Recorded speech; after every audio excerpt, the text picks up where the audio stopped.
It's back in the 916, and I hear gloomy and windy day up here in the city of trees. And now I wanted to quickly talk about what's going on in the Western Conference playing as those teams have all been solidified. It's all just going to matter how those teams fluctuate over the next couple of 6 to 8 games left in the NBA regular season. Seventh spot, we got the Phoenix Suns.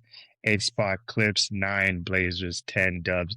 Dubs are 2.5 games back of the Blazers right now. Clips are 3 full games back behind the Suns. The Suns can really solidify that seventh spot, but right now they have the fifth hardest schedule, hardest teams that they got to play still.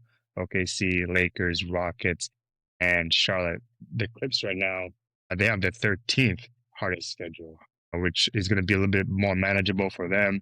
Ninth spot, we got the Blazers. Those guys look good, especially last game against the Clips. Denny Advia, man, that guy's been balling. First time All Star. Let's see what happens with him at the end of the regular season here and into the play.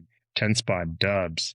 Steph might be coming back on Sunday. So right now, there are 2 full games back from the Blazers, and they got that 10th toughest schedule. The Suns here, these guys have been missing some of their key players in the starting unit, 60 games to be very specific. And if I just go over those numbers, Book has missed 16 games with that right hip strain. Dylan Brooks messed up his hand, 18 games. Jalen Green has missed 26 games. So if we add all those up, 60 games. And the Blazers, Scoot Henderson, their guard, has missed 51 games with that torn hamstring. Denny Advia has missed 16 games throughout the season. And the Dubs, 25 games for Stephen Curry. At Clips, we had that shakeup with James Harden and Big Zoo getting shipped out and bringing in some other players. And 16 games for Kawhi Leonard missed this season. So if we kind of just take a look at that, these players are very significant players to their teams, and that's kind of why they dropped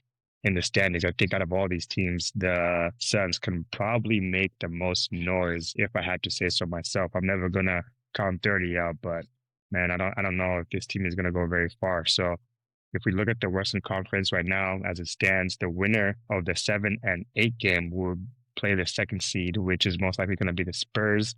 And then 9 and 10, the winner will end up playing the loser of 7 and 8 and then go on to take on the number one team in the Western Conference right now. And that's the OKC Thunder. I don't see any of those teams really beating OKC or all the Spurs as it is. Playing teams that are going to be reaching for some kind of competitiveness, but most of these teams are going to get swept in that first round. So, let's just kind of see how the next couple of games go. We got about 6 to 8 games left in the NBA regular season, and that's how the play-in situation is playing out right now in the Western Conference. Make sure you guys drop a follow, subscribe.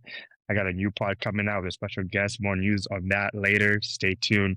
And also tonight, we got the Stockton Kings taking on the Iowa Wolves. So that should be a very interesting one today. Single elimination game. So keep our eyes tuned.